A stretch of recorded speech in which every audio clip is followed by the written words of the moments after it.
নমস্কার বন্ধুরা, আপনারা দেখছেন সরকারি সংবাদ ইউটিউব চ্যানেল। বন্ধুরা, আপনারা যদি আগে থেকেই শ্রম কার্ড বানিয়ে রেখেছেন এবং আপনার পরিবারের সবারই যদি শ্রম কার্ড বানানো থাকে আর আপনি যদি এই পয়লা বৈশাখ থেকেই অর্থাৎ আজ থেকেই ঈদের আগেই ৩,০০০ টাকা সরাসরি আপনার ব্যাঙ্ক অ্যাকাউন্টে পেতে চান, তাহলে কিন্তু বন্ধুরা আজকের এই ভিডিওটি আপনাদের জন্য অনেক গুরুত্বপূর্ণ হতে চলেছে।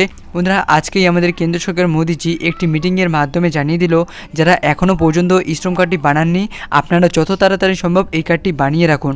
তার কারণ বন্ধুরা, এই শ্রম কার্ডটি আপনার কাছে থাকলেই ঈদের আগেই মোদিজির তরফ থেকে প্রতি মাসে ৩,০০০ টাকা পেয়ে যাবেন। এছাড়াও বন্ধুরা, আপনার কাছে শ্রম কার্ড থাকলেই আপনি যদি শ্রমিক, কৃষক, ফল বিক্রেতা, সবজি বিক্রেতা অর্থাৎ আপনি যদি খেটে খাওয়া মানুষ হয়ে থাকেন, তাহলে কিন্তু বন্ধুরা আপনারা ১ লক্ষ টাকা থেকে ২ লক্ষ টাকা পর্যন্ত আর্থিক সুবিধা সরাসরি ব্যাঙ্ক অ্যাকাউন্টে পেয়ে যাবেন ঈদের আগেই।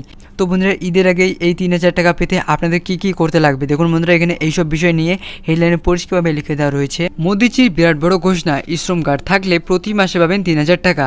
এই ৩,০০০ টাকা পেতে হলে কি শর্ত পালন করতে হবে এবং কি ডকুমেন্ট লাগবে, এই সব কিছুই আজকে আমি আপনাদের জানিয়ে দেবো। তার আগে বন্ধুরা, আপনারা যদি এই ৩,০০০ টাকা সরাসরি আপনার ব্যাঙ্ক অ্যাকাউন্টে পেতে চান ঈদের আগেই, তাহলে কিন্তু বন্ধুরা সবার আগেই এই ভিডিওর নিচে থাকা লাইক বাটনটি ক্লিক করে পাশে থাকা সাবস্ক্রাইব বাটনটি ক্লিক করে বেল আইকনটি অল করে রাখবেন।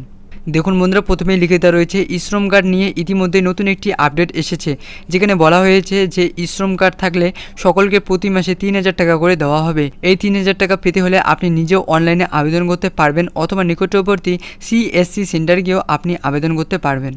তো আসুন বন্ধুরা, এবার আমরা জেনে নিই যে আবেদনের শর্তগুলি কী কী। দেখুন বন্ধুরা, আপনার বয়স থাকতে হবে 18 থেকে 40-এর মধ্যে এবং বন্ধুরা মাসিক ইনকাম থাকতে হবে 15,000 টাকা কিংবা তার কম।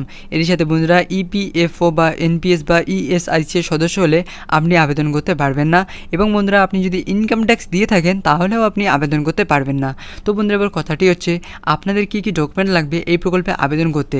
দেখুন বন্ধুরা, এখানে এও বলা হয়েছে যে আপনার লাগবে বন্ধুরা আধার কার্ড, মোবাইল নম্বর আর ব্যাঙ্ক অ্যাকাউন্টের নাম্বার লাগবে।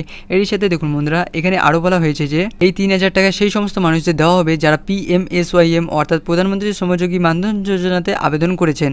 এই যোজনাতে আবেদন করলে তবেই আপনি প্রতি মাসে ৩,০০০ টাকা করে পাবেন।